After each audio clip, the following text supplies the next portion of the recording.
intestine, we have the cloaca. Ano ba yung difference ng cloaca pala? At the ano? And the rectum. So, kibale, if nagmi-mix up, di ba? Yung mga ano, pangalan yan, components of that chamber, then that is a cloaca. But if for, ano, pangalan yan, if for this certain region, na meron lang talaga siyang ano, digestive na mga ways, tapos direction na to an exit way, which is the anus, or the anal opening, anal canal, then that is already, pangalan yan, rectum. Sige. So, the ano, pangalan yan, the cloacal opening or the vent, these are just synonymous ha. And the anus is actually derived from the proctioderm. So, nakahinamdom po mo sa katong ano, pangalan embryonic origin of the mouth, which is the, ano sa na to?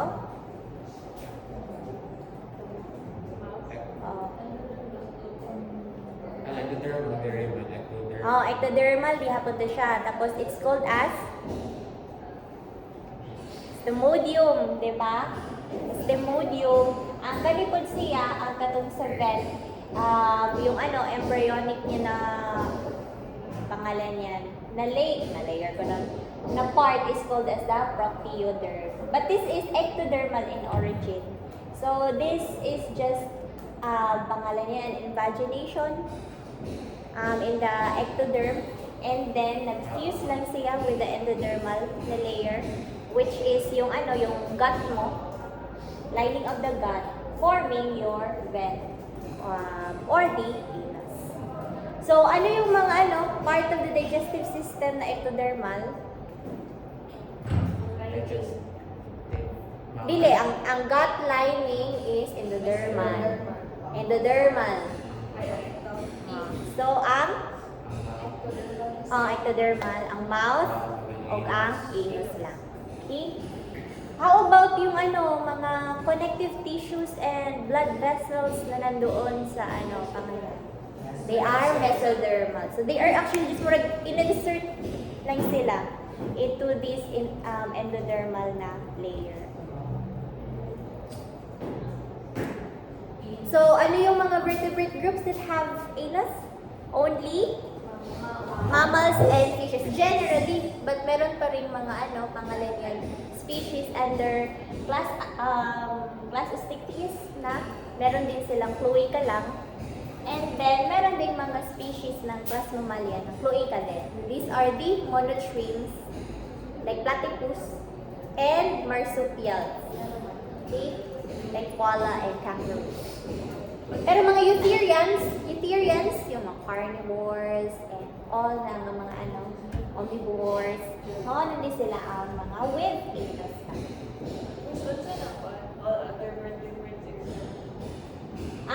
Meaning, meron silang vent or cloacal opening. So, mga reptiles, amphibians, pangalan nila mga lampreys,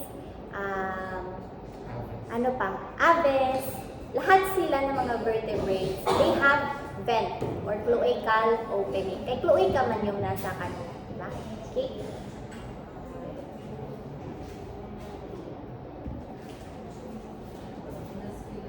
So, again, di ba na-mention ko kanina na yung blood vessels and the connective tissues are mesodermal in origin, even if they are found in the digestive system. And this is important, the vascularization of these na mga ano, pangalan yan, part of this digestive system in general. Because how can we transport, di ba? Yung ano, pangalan yan, na-digest ng alimentary canal if it's not being inserted with this blood vessel.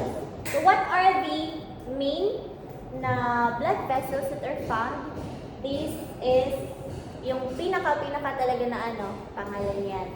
Channel niya is the, what's this? This is the dorsal aorta. Tapos from that dorsal aorta, there are three pangalan branches. These are the celiac artery, which pangalan niya, supplies all of the smaller blood vessels throughout the abdomen. Like for example, dito sa pangalan sa stomach and also sa liver. And then, after niya, naapagayoy mga mesenteric na arteries, upper and meron din sa lower na mesenteric artery. So, ito siya. This is the mesenteric artery na superior, and this is the inferior mesenteric artery. So, di ba nakita niyo yung pangalan yan? Gipukiki, biyata na to ang mga intestine. Tapos, kung this mesenteric artery has the pangalan the pancreas, then it's basically the superior mesenteric artery. Okay? So, meaning ito yung nagko-connect to the small intestine. But for the large intestine, we have the inferior mesenteric artery. Okay. Aside from these na mga blood vessels, before pala how are these blood vessels being inserted? So, they will penetrate to the submucosal na layer of the alimentary canal, and then they go inwards para mag-supply ng oxygen and also carry the metabolic na mga components to the mucosal region, diba? These are the linings wherein yung mga glands are found, and also in this pod nga area kay it is the site of absorption pod as well. So, nagsusupply sila ng oxygen and nag-re-receive din yung mga blood vessels na yon ng mga broken down na mga nutrients. Okay? And then, they also need to supply oxygen, especially to the smooth muscles. Diba? Yung muscularis externa that is responsible for the peristaltic activity of the alimentary canal. So they also grow outward to the muscularis externa. Then aside from the blood vessels that are found in the digestive system, we also have lymphatic na mga capillaries called as lacteals. They are responsible for absorbing the long-chain fatty acids. Okay? So, after to siya ma-break down sa bile, katong mga fats, turning into droplets of long-chain fatty acids. These lacteals will be responsible for absorbing them. Okay, now let's look at the different structures of the digestive tracts, diba? Of mga vertebrate groups, starting from the jawless na mga vertebrates. We have here the agnatans. So, ang akong gihatag diri nga example is the lamprey. Naka-remember mo na katong lampreys, they could be parasitic or non-parasitic. And if they are parasitic, meron silang, they attach to the gills of the prey, diba? Or the pharyngeal na part. And then, yung tongue nila, they also have teeth on their tongue. And then also, they use this tongue to rasp. To rasp yung flesh. Para meron pa rin silang nourishment, diba? All throughout their adult na life. Therefore, prolonging their life cycle. But before that, before they have, enter that adult na stage, they actually don't have any esophagus. Esophagus ba? Esophagus. Yan. Yan. Mga pharyngeal pouches only. But as they metamorphose, there is new esophagus that is being developed. And then, dito na pangalan yan. Ito na yung passageway sa tissue na ninarasp na kanilang tongue. And then, giving them nourishment, even if they are constantly attaching to their prey. Okay? So, meron ng distinction of function for the digestive na function here, in the esophagus, and then for the respiratory function here in the bronchial na mga pouches. Okay? And then, agnatans, di ba na yung kunin nga, not all vertebrates have coiled and elongated na mga digestive na tracts. In agnatans, they have this straight, like, na digestive tract, and they don't have any stomach. So, basically, it's just the mouth, pharynx, and then esophagus, and then after, intestine na dayo. No distinct na stomach is found. And if you have, if you make an incision here in their intestine, you can see the longitudinal folds. One of the modification of the intestine, diba? Which is, its function is to increase the surface area for better absorption and activity of the digestive enzymes. They also have 1 or 2 diverticula. So, nakahinumdum mo sa katong sika.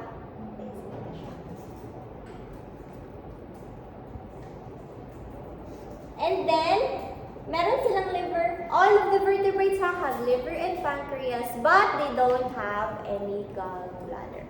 Ito yan. And then their anterior intestine is for the secretion of the digestive enzymes, while the posterior intestine secretes mucus.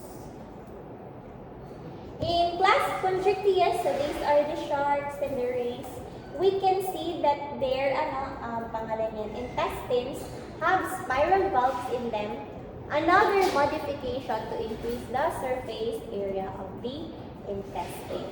And kung sa mga lampreys, wala pa silang distinct na stomach, here in the Chondrichthyes, nag-start na meron ng stomach. And then from that, in the Chondrichthyes, all throughout na ng mga vertebrates, all have stomach. Ano sa medyo female nga, uy, mo na ng stomach. Kung looking at it in peripheral view, may nga halita.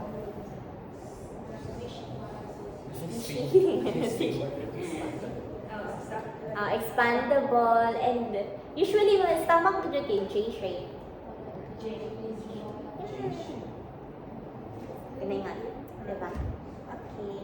And then, aside from that, meron silang mga rectal glands here, which is responsible for the regulation of yung salt in their bloodstream. Of course, they are constantly being exposed to salt water. So how can they regulate osmosis or osmoregulation in their body? And that is through their rectal glands. So meaning sa kanilang bloodstream, if it's it contains too much salt content, ini-excrete nila yung excess na salt to this rectal gland, and then nilalabas na nila sa cloaca yung excess na salt. Then in class Osteichthyes, kaning mga spiral valves like this, diba? Ito siya, spiral valve, and also here spiral valve. This can only be found in primitive lang na mga fishes such as the lungfishes. But all of the others, wala na silang mga spiral valve. So, to increase their surface area, what do they have? Instead, they have coiled and very elongated na mga intestines. So, that's why, di ba sa bangus, tingnan mo, asa mo nag-intestine yung taon nila, di ba? Isa may nag-dissect sa bangus. Kami. Oo. Basta may mong review, Christian. Very delicate. Nangyari nga, diba? Tapos, asa ba ni mahuman? Uy, diba? Okay. Yung sinabi ko, the more common na pangalan yan, opening, yung exit way, the rectum. Diba? Saan natin ini-insert yung scissors? It's in the anus, diba, of the bangus. But there are also a few species na cloaca yung mga opening nila. Like seahorse. And then, aside from that, they have diverticula, like numerous diverticula, called as pyloric ceca, to increase the surface area for digestion and nutrient uptake. So, why is it called as a pyloric cecum? Kaya it's, nga naman. After the pyloric region, connected siya, pangalan yan, in conjunction to that. And then, sa ubos, ana is the small intestine. That's why it's called pyloric cecum. So, this one is the stomach. And then, after ana, intestine. And then, in amphibians, they have a short esophagus. And this could be 1 to 2 layers of mucosal epithelium composed of goblet cells and ciliated na mga cells. And then, in their stomach, kung sa stomach sa mga pangalan niyan, fishes, ay meron na dipod. Cardiac, pondic, and pyloric na region. Their stomach also have pondic and pyloric na mga regions as well. And then, kung sa fishes mo din. Sa fishes, wala pang regions yung intestine niya. Here, meron na tayong mga yan, small and large intestine sa amphibian. With cloaca pa rin, okay, as their exit na way. In reptiles, pare-pareho lang actually yung pangalan niya, digestive tract ng amphibians and reptiles. But, yung nila, pangalan niya, in the cloaca, pwede siyang ma-differentiate into 2 regions. We have the coprodeum and urodeum. In the coprodeum, this is the whole cloacal region, only the digestive na wastes are being pangalan niya, stored here. While in the urodeum are the urogenital na mga wastes. So, mga pangalan yan, urinary na mga wastes. Then, they also, yung mga herbivorous lizards have elucolic cecum. Saan ba ng elucolic? Ayan, this. Elucolic cecum. Ano ang tawag niya kay elucolic na cecum? Because it's in the conjunction between the small intestine and large intestine. So, di ba yung mga herbivorous na mga vertebrates, ano yung gamit ng cecum? Storage. They also house microorganisms there para pangalan niyan, breakdown of the cellulose. And then, just like what I mentioned kanina, na there are also, unlike aside sa mga birds, crocodiles and alligators also have gizzards. Pero baliktad, di ba? Yung sa aves, glandular, non-glandular, proventriculus gizzard. Pero, ang sa crocodiles, esophagus, gizzard dayon, and then the stomach na proper. In class aves, na-mention na kanina na they have this trap for the temporary storage of food. But in pigeons, these traps can secrete milk, which is pangalan yan, partly in similar composition with the milk that we produce for feeding their young. Ano yung proventriculus? This is the true stomach, and then the gizzard is the mechanical non-glandular stomach. And then, after sa kanyang pangalan yan, intestine, then this is the cloaca, they also have a pair of ceca. So, what is the name of this ceca here?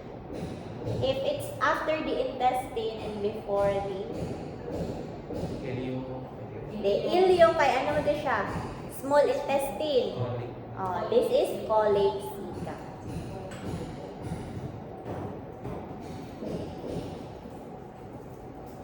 The most of the pangalan niyan, stomach of the mammals are composed of just 3 regions. So, ito mga 3 regions. Cardia, Pondus, and Pylorus. Okay. But, some have 4 na regions, And these are terminus chambers such as in ruminants, di ba? Tanay rumen, reticulum, omasum, and abomasum, wherein the true stomach is found in the abomasum. And also in camels, this is not included now with the ruminants ha, ang camels. They are not true ruminants, but they also have 3 regions. But wala silang omasum. So, ano ra? Rumen, reticulum, and abomasum. So, same rin hapon nga. Iyan, true stomach is found in abomasum. Ano is it true? Is it rumination? Dili po siya mag-ruminate.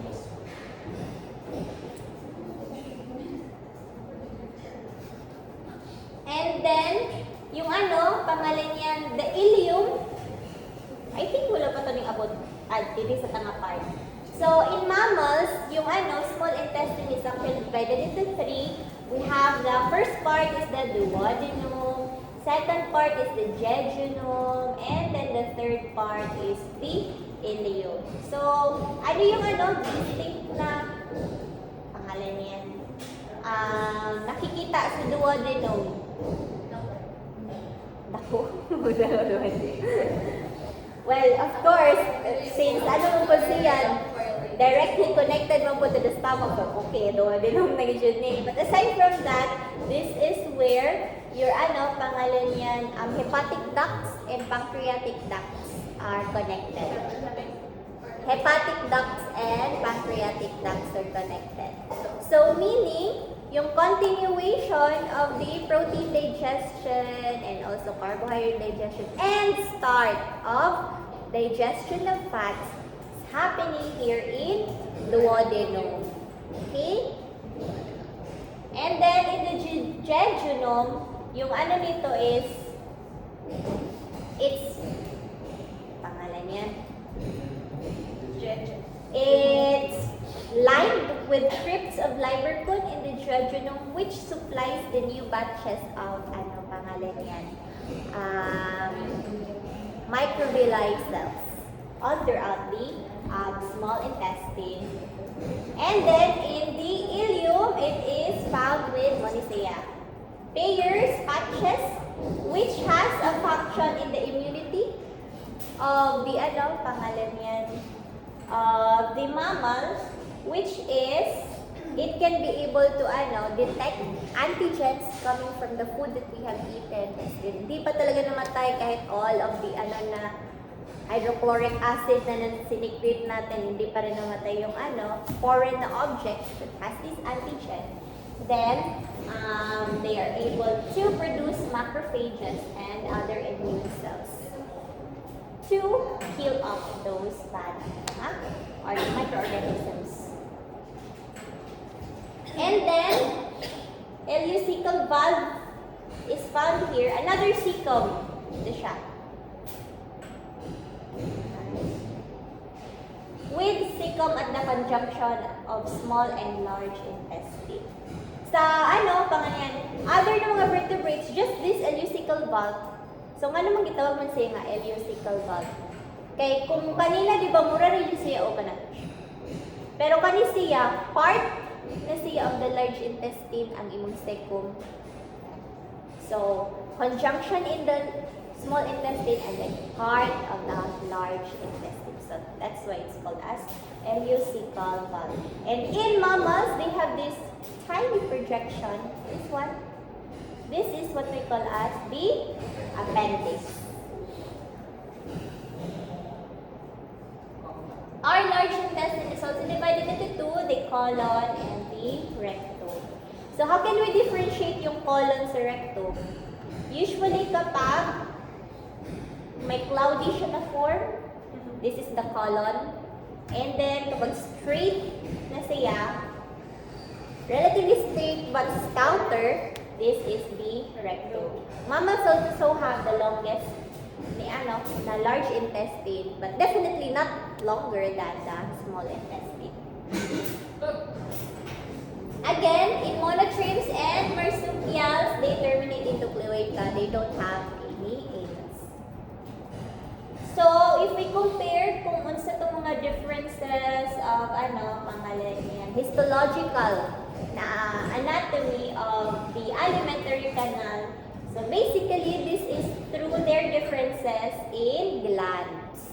So in the stomach, if it is the cardiac na region or the pyloric na region, these glands produce mucus.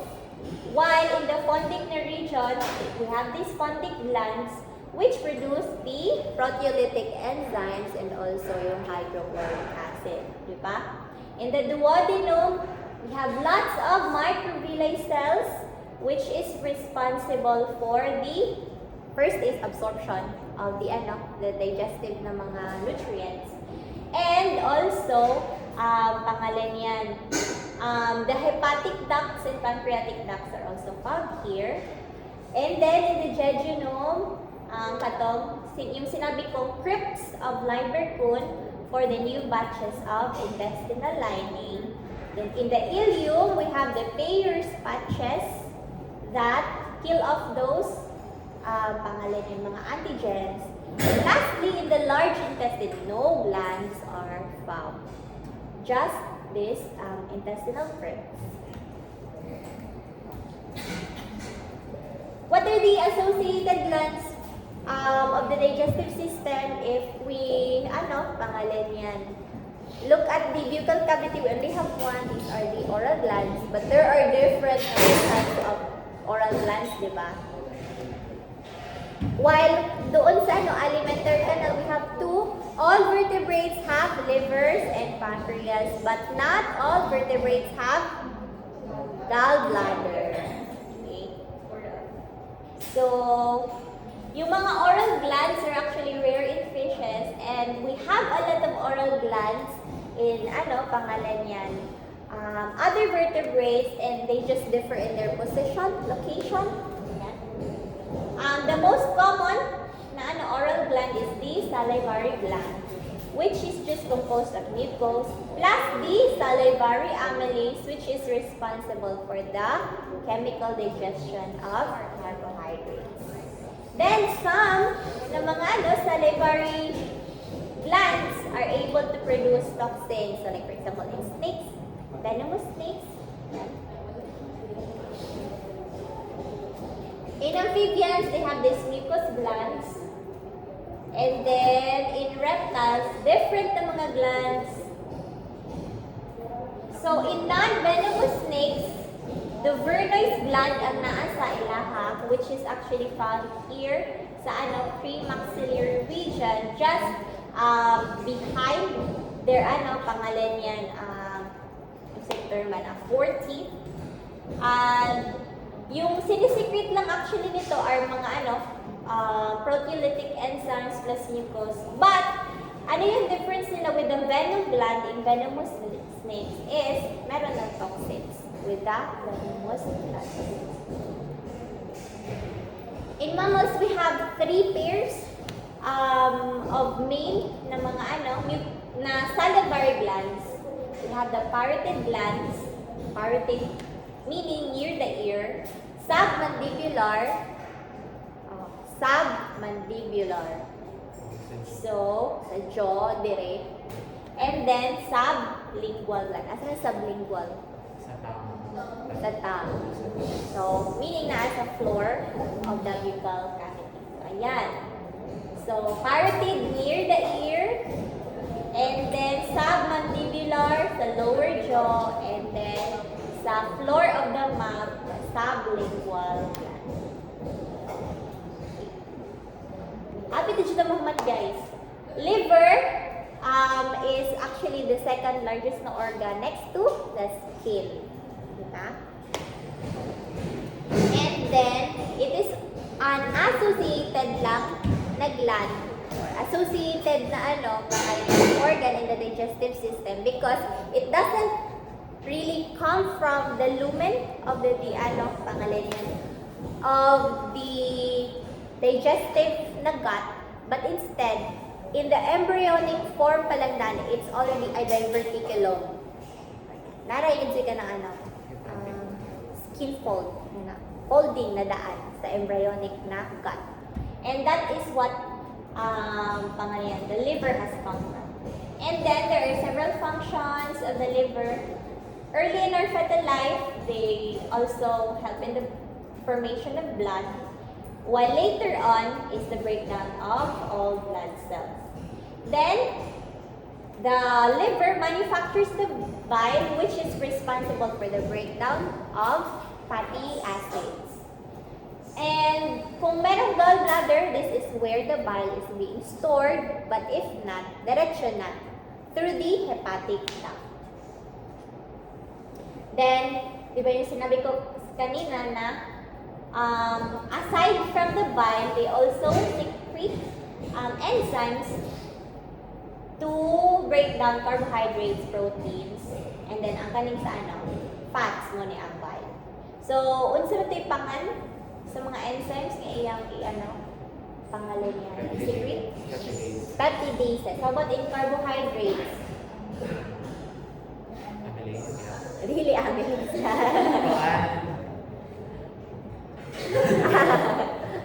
After man, ano man to pangalan niya, di ba? Polysaccharide o amylase. Ang ano man sa amylase, polysaccharide. Ha? Ha? Ano? Di ba? After ma-breakdown ng mga polysaccharides, may sunod. Anong monosaccharide? Disaccharide. So, disaccharidases.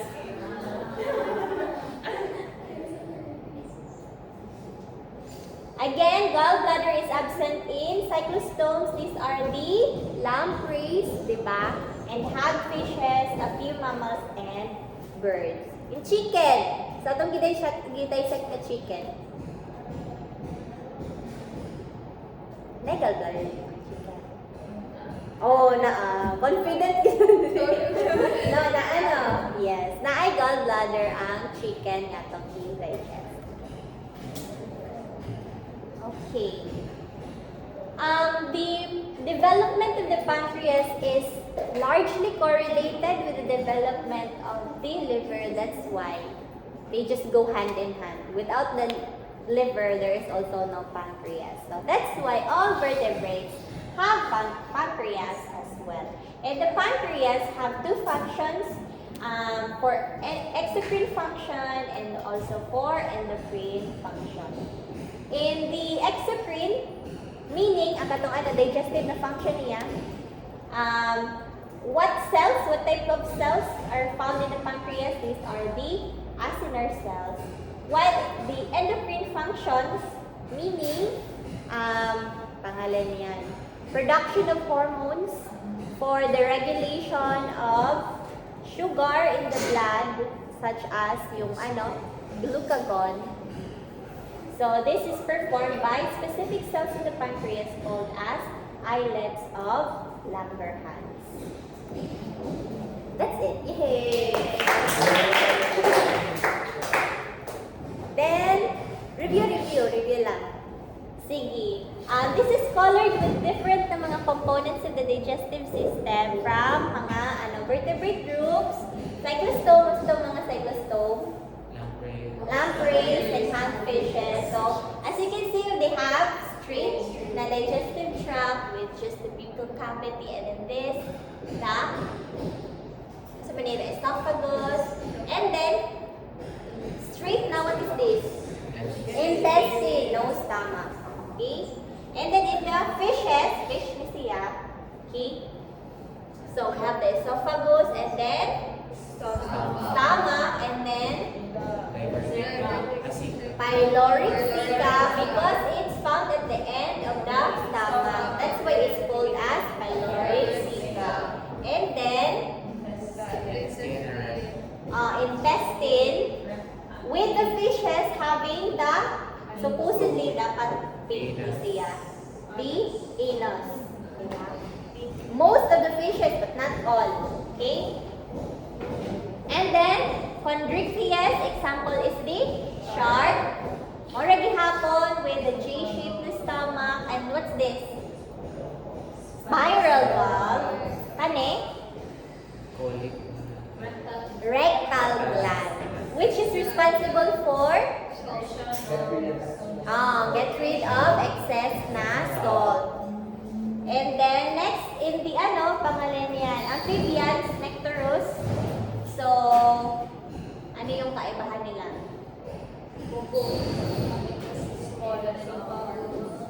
Daily. Meron na siyang coiled. Coiled recording dili wala ni siya gipakita. Di ba super coiled na to sa mga fishes? Nag-start na ang regions of pangalan yan intestine here. Small and large intestine. And then cloaca. Tapos same ra di ba? Generally same lang sa ano except what's this? Elucolic. Okay, this is the small and then this is the large intestine. So this is elucolic. Then in the chicken, last aves, crab, which is found here sa ano, pangalan yan, passageway sa esophagus for temporary storage. And then we have this, what's this? The glandular part of the stomach. Proventriculus. And gizzard. With two colic ceca. Meaning, colon, large intestine. And then cloaca. Then sa mammal. So this is non-glandular, glandular. Glandular with a small and then the large intestine with this is ileocecal valve. Kay mura na siya siya o part na sa large intestine. While in mammals, we have this difference, which is the vermiform appendix, anus and anus. Okay? That's it. Muna to siya for digestive system. Yay! Oo. Dahil mauni ang atong quiz. Yes. One whole sheet of yellow paper, 700 words, and then, kung kanang 700 words, more than, diba, one whole page, and then nasa likod pa, more than half, anang one whole page. Sa likod. Okay? Yes. Inyo lang i-submit dito sa akong ano. Dili. Sinuwat lang. Ha? Asa man? Oh, you have to make a reflection on it. Nature, red in tooth and claw. Like what we always see is that like nature is very beautiful and vibrant and full of harmony, but what we are pangalan yan, overlooking is that there is also a little bit of cruelty in it because vertebrates, pangalan yan, we need to eat food, di ba? So how can we do that? And that is through getting our own prey and eating it and devouring it. So yes, mga tong sa quiz, like we'll make a journal entry. You just have to choose one pangalan wild na vertebrate, and then parang you have to think like it and then incorporate some concepts that you have learned in the digestive system on how it gets its food, and then also how it processed its food. And then on the last paragraph, you will make a reflection towards it, how hard it has actually procured its food, di ba? And compared to your life right now, you can do it ethically, yung reflection, or philosophically, any pangalan yan, creative na juice that you want. Okay. So yung manner of grading it, 30 points. So 10 points for the key points, meaning yung mga concepts in the digestive system.